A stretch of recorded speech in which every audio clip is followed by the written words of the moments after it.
The wedding hijack. The morning light spilled through the curtains, casting a golden glow over the bridal suite. Natalie sat in front of the vanity, her fingers clenched around the edge of the table. Her reflection stared back at her, wide, worried eyes, lips pressed together in an attempt to mask the turmoil swirling inside her.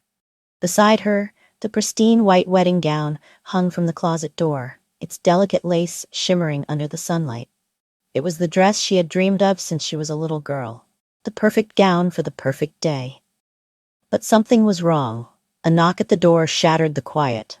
Natalie turned just in time to see her fiancé Mark step in. His face was unreadable, his usual easygoing expression replaced by something distant. That wasn't good. Mark wasn't the type to hide his feelings. If he was upset, he voiced it. If he was excited, he showed it. But now he stood stiffly, his hands buried in his pockets, his eyes darting away from hers. "Mark?" Natalie said, her voice carefully steady. "What happened?" He hesitated. "I just got off the phone with your mom." Natalie's stomach twisted. "And?" Mark exhaled slowly. "Your sister called her last night? She's coming to the wedding." Natalie's grip on the vanity tightened.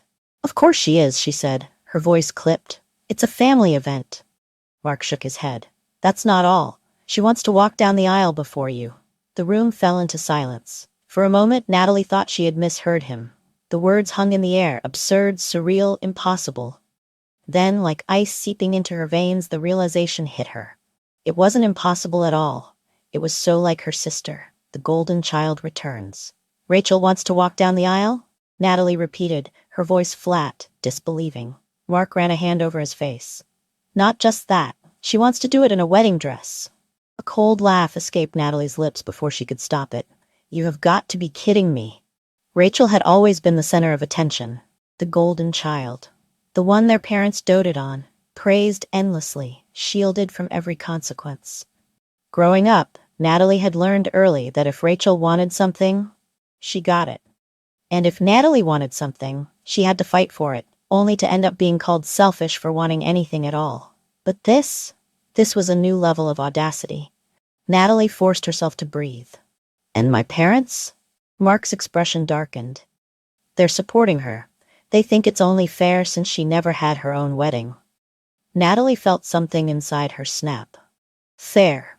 That word had never once worked in her favor. She pushed herself up from the chair, pacing the room.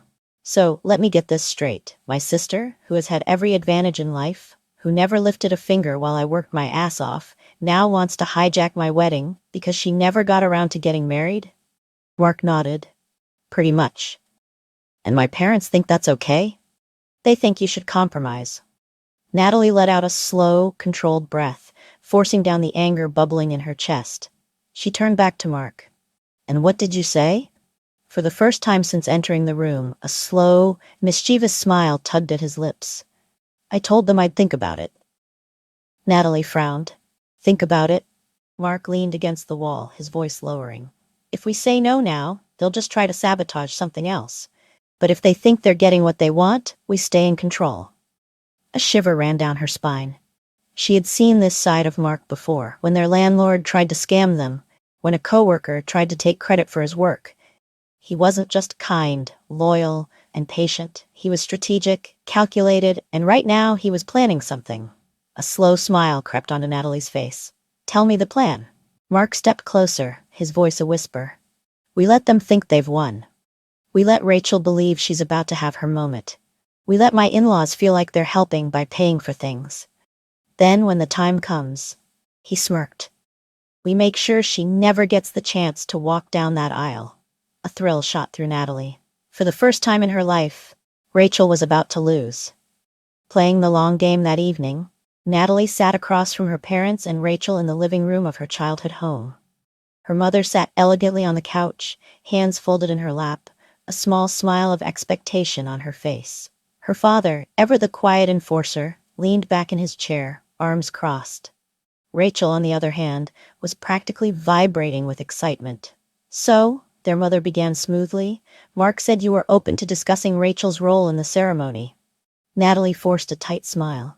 "I don't love the idea," she admitted, letting her hands fidget in her lap just enough to look uncertain. "But if it keeps the peace, I'm willing to make some compromises." Rachel let out a delighted gasp, as if she had just been crowned queen. Their father grunted approvingly. That's very mature of you, Natalie. Of course, their mother added. We'll be helping with the costs to make sure everything is perfect for both of you. Natalie nodded. That's great. But if Rachel is going to have a role in the ceremony, I have a few conditions. The room stilled. Rachel's excitement dimmed just a little. Conditions, she echoed. Nothing major, Natalie assured them. Since Rachel will be part of the procession, we need to coordinate our dresses to make sure everything flows in the photos. That means getting them from the same boutique. Rachel's face brightened again. Oh, we can go dress shopping together. Natalie swallowed the bile rising in her throat and forced a smile. That would be great. What Rachel didn't know, Natalie's real dress was waiting for her at a different boutique, untouched by Rachel's meddling hands. Mark leaned forward, adding casually, and since we're accommodating Rachel, we'd also need some help with the upgraded venue, catering, and extra seating. Their mother waved a hand dismissively. Of course, dear. Whatever is needed. Natalie nodded slowly. The trap was set. Her parents had just paid for their own downfall. And Rachel? Rachel was walking into it with open arms. Natalie's fingers brushed against marks under the table, a silent victory. For once, her sister wouldn't get away with stealing what wasn't hers. This time she would learn what it felt like to lose. The wedding heist. Playing the long game. Rachel stood in front of the boutique mirror, twirling in a sleek champagne-colored gown that hugged her figure like a second skin. The fabric shimmered under the soft lighting, cascading in delicate folds as she admired her reflection. Natalie stood beside her, carefully schooling her expression. It's perfect, Rachel breathed, placing a hand on her chest. Don't you think, Nat? Natalie forced a small smile. It's definitely a statement. And it was. Not a subtle one either. Rachel had chosen a gown designed to turn heads, to steal attention, to overshadow. Typical. Natalie had seen this play out before, countless times throughout their childhood. Rachel taking the spotlight while Natalie was expected to applaud from the sidelines. Whether it was birthdays, family vacations, or even school events, Rachel had an undeniable talent for making everything about her. But not this time. Natalie was ready. She had played along at dinner, nodding and smiling while her parents and Rachel basked in the illusion of victory. They thought they had won. That she had folded, just like always. They had no idea they were already losing. The setup. Are you sure this will be ready before the wedding? Rachel asked the boutique assistant, running a manicured hand down the fabric. Absolutely, the assistant assured her. Natalie's fingers curled around her phone, concealing the smirk threatening to form, because it wouldn't be. She and Mark had already handled it. Rachel had insisted on ordering her dress separately, without official documentation or deposit. To keep it flexible, she had said, waving off any concerns. That was her mistake. Mark had made a quiet call to the boutique owner, who happened to be an old friend of his family. A few extra incentives ensured that, mysteriously, Rachel's dress order would never actually be processed. A clerical error. An unfortunate oversight. By the time Rachel realized it, it would be too late. But for now, she needed to feel like she was on top of the world. Natalie turned to her sister with a bright, carefully measured smile. It really is a beautiful dress, Rachel. You're going to look stunning walking down the aisle. Rachel beamed. I know, right? People will probably cry. It's going to be so emotional. Natalie bit her tongue so hard she almost tasted blood. Oh, Rachel, she had no idea. The guest list conundrum. The next phase of the plan required patience. A week before the wedding, Natalie received a call from her mother. Honey, I took care of the invitations, she said proudly. You've been so stressed, I just wanted to help. Natalie had expected this. Her mother had always wanted control, and this was just another way to assert it. That's really thoughtful of you. Natalie said, keeping her tone even. I hope you made sure to include all my friends. There was a brief hesitation. Well, her mother said delicately, we had to make some adjustments, to make room for Rachel's guests. She's going to have quite a few close friends there, and since she's playing such a big role. Natalie's fingers tightened around the phone. My friends? She interrupted, feigning concern. Wait, which ones were cut? Her mother's voice was carefully casual. Oh, just some of the ones we didn't know well. Mark said you'd barely notice, sweetheart. Lies. Natalie knew exactly what had happened. Her parents had prioritized Rachel's guests over hers. Again. And just like with the dress, Natalie had already anticipated this move. Mark had discreetly obtained the original guest list before her mother could meddle with it. They had printed their own set of invitations and mailed them out without a word. So, while Rachel's guests would be left wondering why their invitations never arrived, Natalie's friends would show up, ready to celebrate. Her mother thought she had taken control. She had no idea Natalie had taken it right back, flushing out the real plan. The final piece of the puzzle was waiting to be revealed. Rachel had never been satisfied with just part of the attention. She always wanted more. And Natalie knew she was planning something. So she set the trap. 2 nights before the wedding, she invited Rachel and her parents over for dinner. She played the nervous bride flawlessly, wringing her hands, fidgeting in her seat. Mark played along, rubbing her back gently as she murmured, "I just don't want any surprises." Rachel rolled her eyes. "Nat, you worry too much. Just trust me." Natalie's stomach churned, but she held firm. "I do trust you," she said carefully. I need to know that nothing unexpected is going to happen. No last-minute speeches, no surprises, right?" Rachel's lips twitched. She was hiding something. Natalie could see it. Rachel thought she was winning, but she had just given herself away. "Of course," Rachel said with a smug smile. "I wouldn't dream of it." That was all Natalie needed to hear. Rachel was planning to upstage her somehow. Maybe a dramatic speech. Maybe a staged moment. Whatever it was, it didn't matter, because Natalie and Mark were already a step ahead. The final countdown. The night before the wedding, Rachel was glowing with excitement. She had no idea what was coming. Natalie barely slept, her mind buzzing with anticipation. And when the morning of the wedding arrived, the first signs of chaos began to unfold. Her phone buzzed. "Mom. Linda, we have a huge problem. Rachel's dress is missing." Natalie took a slow sip of her coffee. "Oh, Rachel.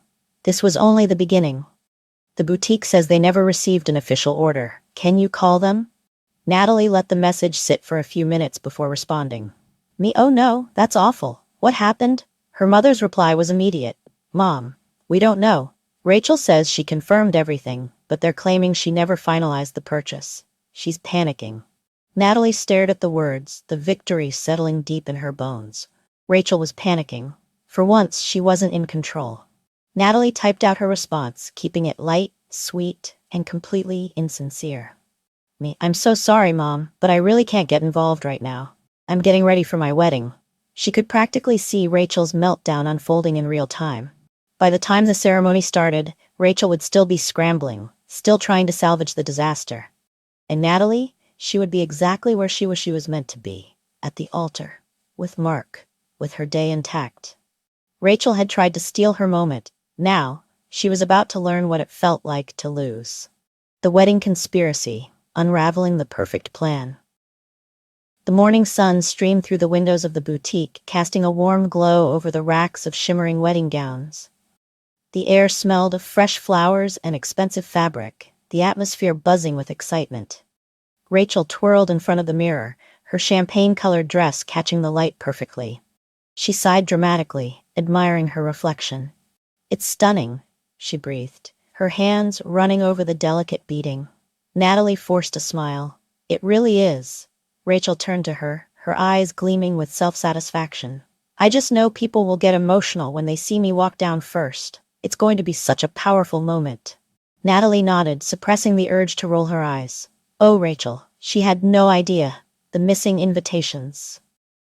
3 days before the wedding, Natalie sat on the couch, flipping through her guest list while Mark scrolled through his phone beside her. "You ready?" he asked, smirking. Natalie exhaled, cracking her knuckles. More than ready. Their plan was already in motion, but this next part? It was going to be beautiful. Rachel had been so focused on her dress, her aisle walk, her moment, that she hadn't even thought to check in with her friends, which meant she had no idea their invitations had never arrived. Mark had taken care of it, intercepting the final list before Natalie's mother could send them out. While their parents thought they had complete control, he had quietly replaced it with a second version, one that conveniently left out Rachel's closest friends. By the time Rachel realized, it would be too late. As if on cue, Natalie's phone buzzed. "Mom, sweetheart, there's a problem." Some of Rachel's guests never got their invitations. Natalie held back a smirk, typing back a carefully measured response. Me. "Oh no, are you sure? That's awful. Maybe they got lost in the mail?" Her mother's reply was instant. "Mom, I don't know. Rachel is freaking out. I'm trying to calm her down. Can you check with Mark?" Natalie took her time before responding. "I'll ask him, but we sent everything weeks ago. Maybe they just forgot to RSVP?" A full 10 minutes passed before another message came through. "This is really upsetting, Rachel. We might need to make last-minute adjustments." Natalie took another slow sip of her tea. Last-minute adjustments? Oh no. Rachel wasn't getting a single adjustment. The final bait. The night before the wedding, Natalie and Mark invited Rachel and her parents over for dinner. Natalie played her part perfectly, letting just enough nervous energy show. "I just don't want any surprises tomorrow," she murmured, keeping her voice small. "I want everything to go smoothly." Rachel smirked, cutting into her steak. "Relax, Nat, you worry too much." Mark leaned forward slightly. "No speeches, right? No last-minute changes?" Rachel's fork hesitated mid-air. A flicker of something, guilt, crossed her face before she quickly masked it. "Of course," she said sweetly. "I wouldn't dream of it." Natalie caught Mark's glance. They had her. Rachel was planning something, and now she had just unknowingly confirmed it. They didn't need to stop her. They just needed to let her think she would get away with it. The morning of chaos. At exactly 9:17 a.m., the first crack in Rachel's plan appeared. Natalie was getting her hair done when her phone buzzed. "Mom, Linda, we have a huge problem. Rachel's dress is missing." Natalie hummed in pretend concern. "Wait, what? How?" "The boutique says they never received an official order. Rachel says she confirmed everything, but they claim she never finalized the purchase. She's panicking."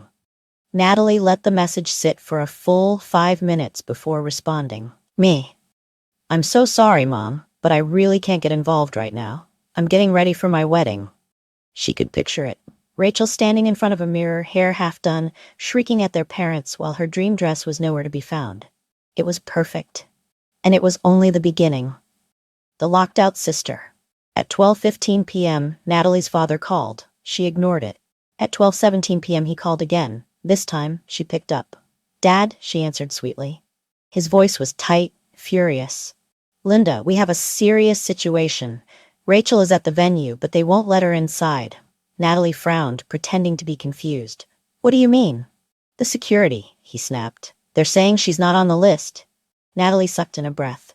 "Oh, Dad, that's strange. I specifically told the venue to only allow invited guests in." There was a long silence. Then, in a voice that was almost dangerous, her father said, "You did this." Natalie smiled. "Did what?" "You set her up." "Dad," she sighed. "I don't know what you're talking about. I've been so busy with wedding planning. I didn't even handle the guest list. Mom did." More silence. In the background, she could hear Rachel screeching. Her father exhaled sharply. "Fix this. Now." Natalie laughed lightly. "Dad, I'm the bride. Do you really think I should be dealing with this right before I walk down the aisle?" And then, before he could argue, she hung up. Mark, sitting beside her, let out a low whistle. "She's outside?" Natalie nodded. "Perfect." Rachel's final breakdown. Inside the venue, music began to play. Natalie stood at the chapel entrance, bouquet in hand, feeling a lightness in her chest she had never felt before. Rachel, for once, was outside, powerless. And Natalie? She was exactly where she belonged. As she walked down the aisle, she met Mark's gaze. They had done it. Rachel had finally lost. The last showdown. But Rachel wasn't finished. During the reception, just as Natalie and Mark were about to take their seats, the doors slammed open. Gasps rippled through the crowd as Rachel stormed in, mascara streaked, still wearing her casual clothes. "You," she seethed, eyes locked onto Natalie. Natalie tilted her head. "Rachel, you made it!" "You set me up." Natalie took a slow sip of her champagne, setting the glass down before leaning in. "Rachel," she said softly so only she could hear, "you did this to yourself." Rachel's face paled. "You tried to take my moment," Natalie continued, "and it backfired." Rachel's hands curled into fists. "You think you won?" Natalie leaned back, smiling. "I know I did." Rachel screamed. And in that moment, the entire room turned against her. People whispered, guests shook their heads, Even their parents looked mortified. For the first time in her life, Rachel wasn't the center of attention. She was the embarrassment. And Natalie? She was finally free. The wedding revenge, the final act begins.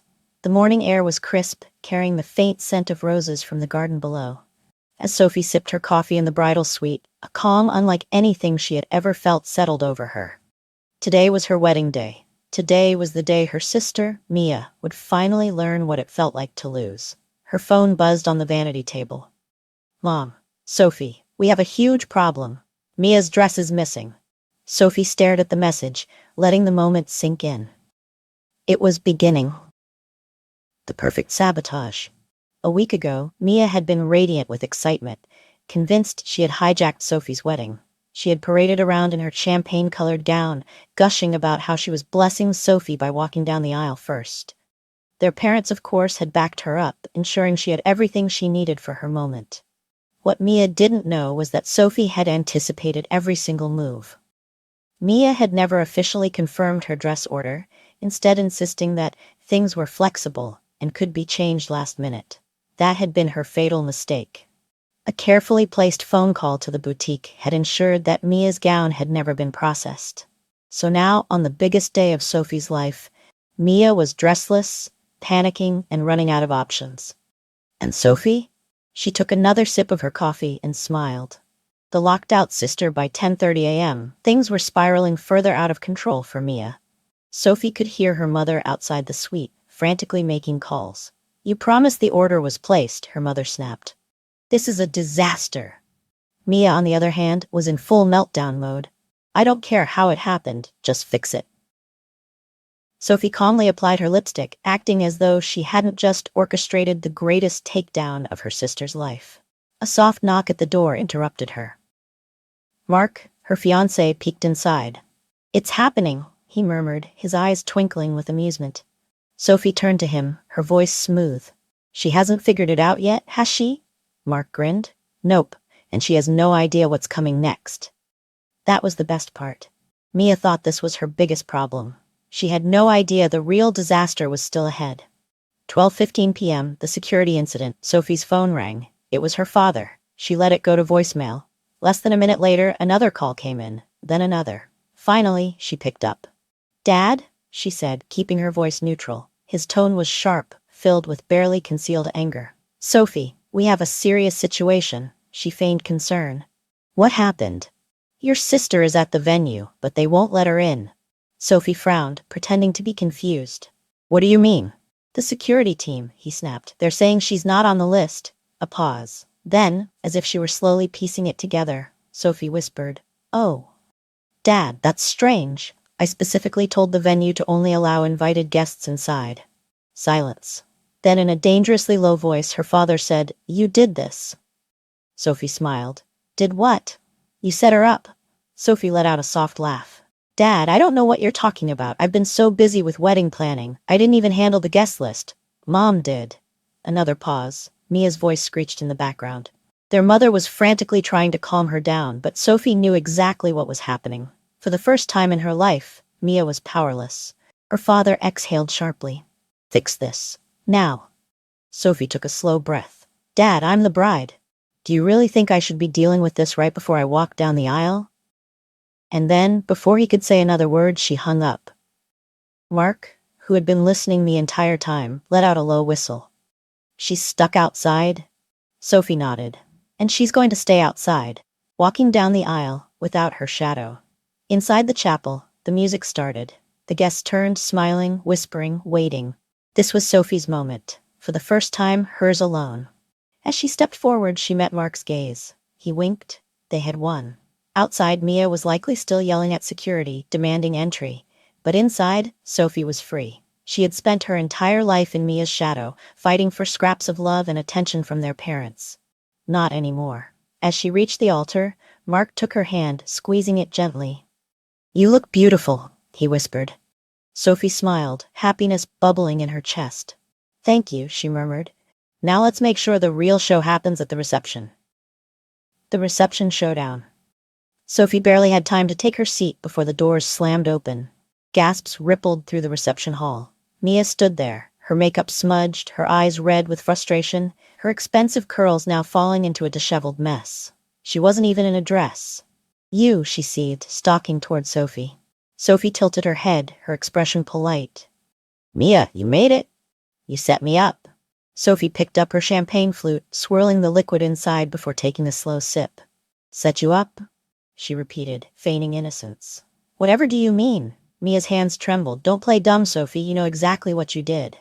Sophie leaned in slightly, her voice dropping so only Mia could hear. "You did this to yourself." Mia's breath hitched. "You tried to steal my moment," Sophie continued, her tone smooth, almost amused, "and it backfired." Mia's hands curled into fists. "You think you won?" Sophie smiled.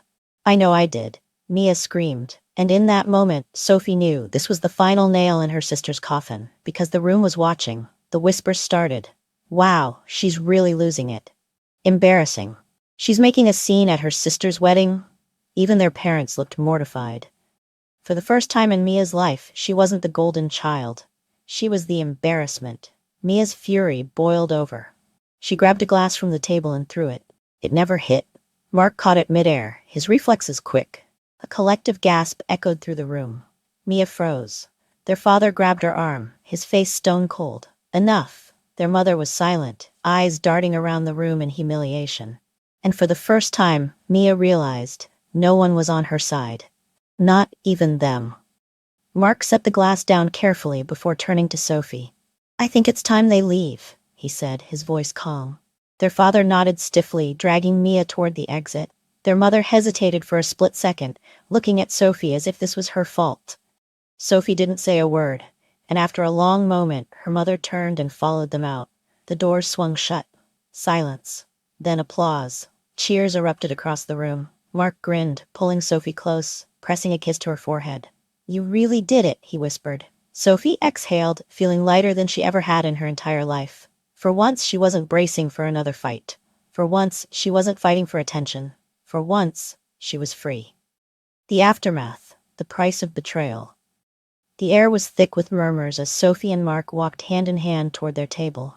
The reception hall still buzzed with the lingering shock of Mia's meltdown. The wedding had been perfect. The sabotage had been flawless. And now, Sophie was finally free. But as she settled into her seat, champagne glass in hand, she knew the battle wasn't quite over yet. Not with her parents storming toward her, their expressions thunderous. Her mother leaned in, her voice barely a whisper but laced with venom. "How could you?" Sophie tilted her head, feigning innocence. "How could I what, Mom?" "You humiliated your sister," her father seethed, his fists clenching. Mark let out a small amused chuckle. "Oh, did she?" Her mother's face darkened. "She was crying outside. She said security wouldn't let her in." Sophie sipped her champagne. "That's odd. We only allowed invited guests in." Her father's jaw clenched. "You changed the guest list." Sophie set her glass down carefully, her voice level. "Did I?" "Because I was under the impression Mom handled it." Her mother's face paled. She had handled it, or so she thought. Mark smirked. "If there were any mistakes, surely that's not on us, right?" The room was watching. Guests at nearby tables were listening, eyes flicking between them. Her parents had always relied on controlling the narrative, on making Sophie the problem. But now, for the first time, they were the ones exposed, and they knew it. Her mother inhaled sharply, plastering on a tight smile. "We'll talk later." Sophie raised her glass, looking forward to it. With one last glare, they turned and stalked away. Mark leaned close, his breath warm against her ear. "You handled that beautifully." Sophie let out a breath she hadn't realized she was holding. This wasn't just about the wedding.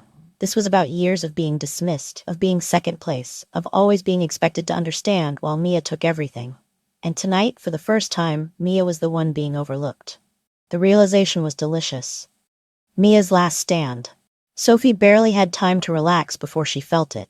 A shift in the air, the tension thickening. Then the doors burst open. Gasps rippled through the room as Mia stormed in, her face blotchy from crying, mascara smeared beneath her wild eyes. Her mother tried to grab her arm, but Mia shrugged her off. The room fell into silence. Mia's gaze locked onto Sophie, her chest heaving. "You," she spat, voice shaking. Sophie tilted her head, her lips curving into a sweet smile. "Mia, you made it." "You set me up," Mia shrieked. Sophie calmly picked up her fork, cutting into her cake. I don't know what you mean. Mia's hands trembled. You ruined everything.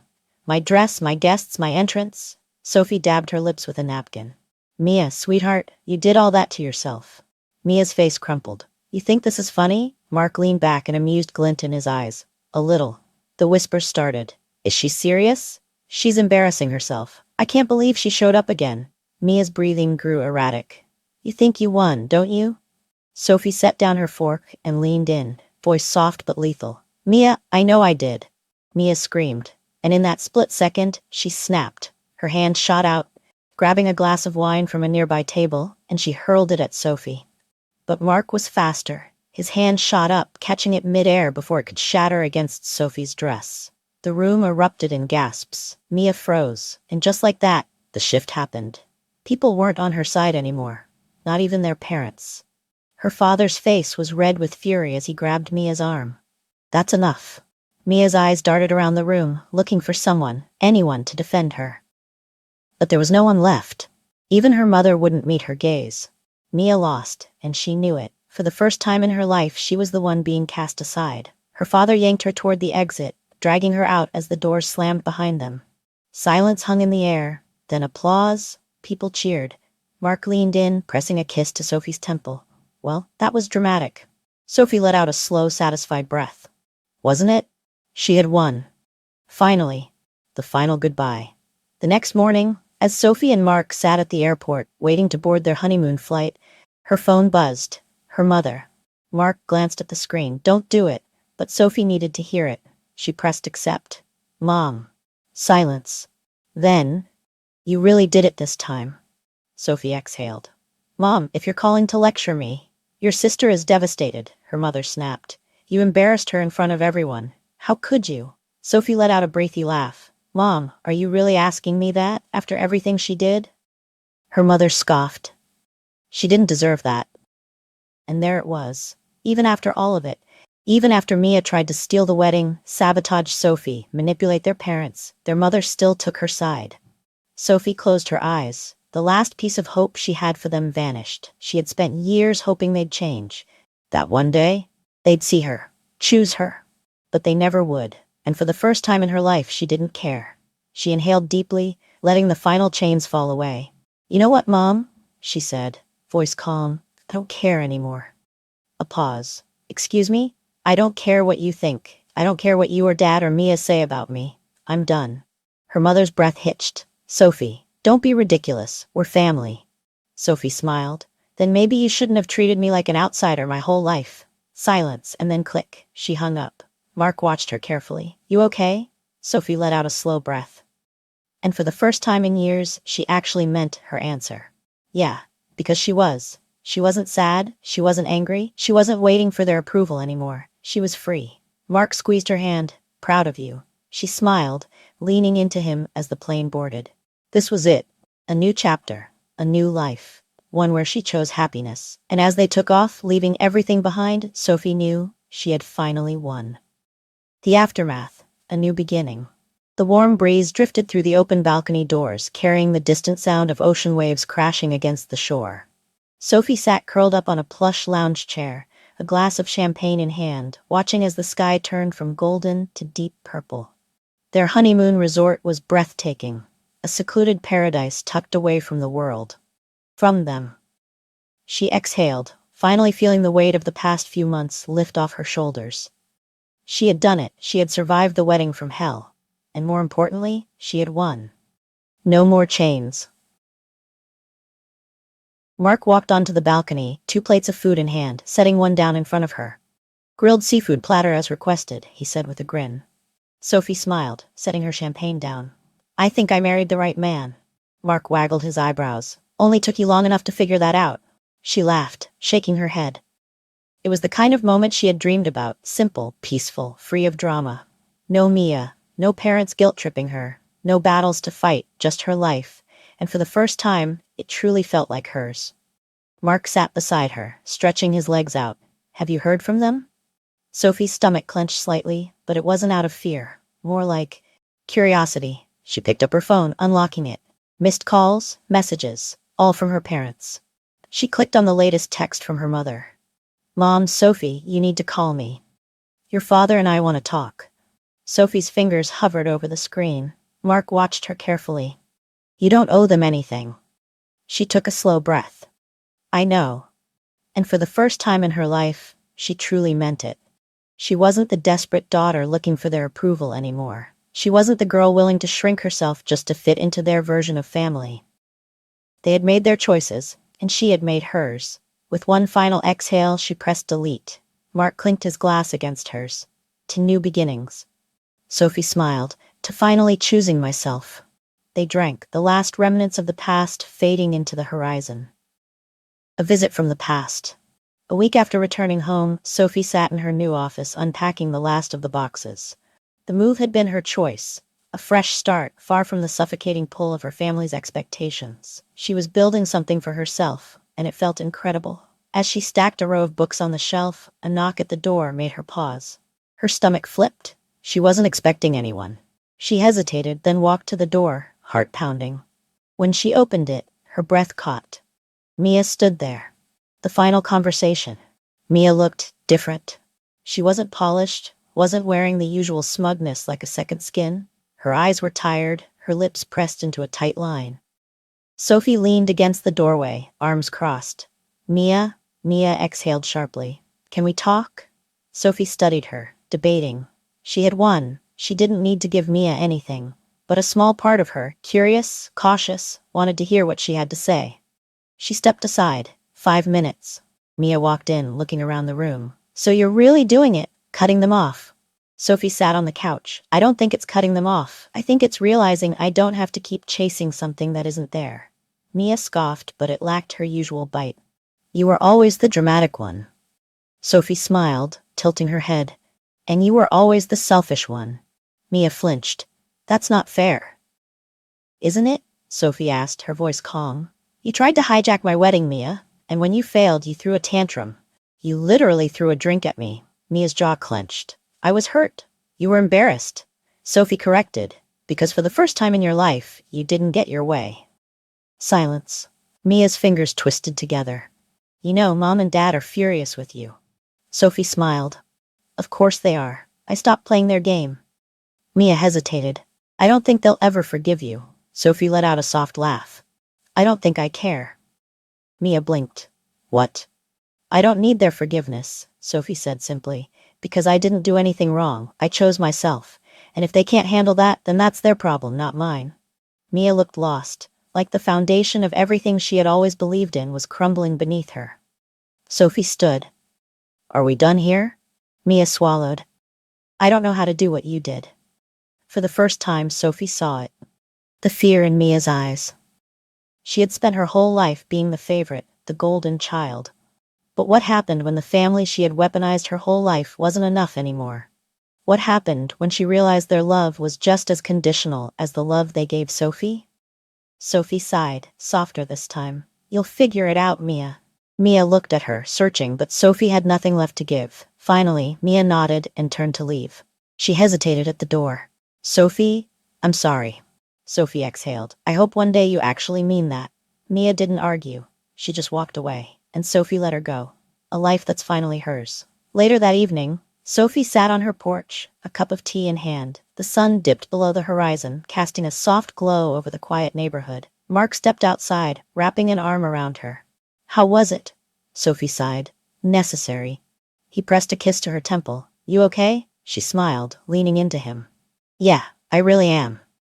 Because for the first time in her life, she wasn't waiting for her family's approval. She wasn't hoping for their validation. She wasn't carrying the weight of their expectations. She was free, and freedom had never felt so good.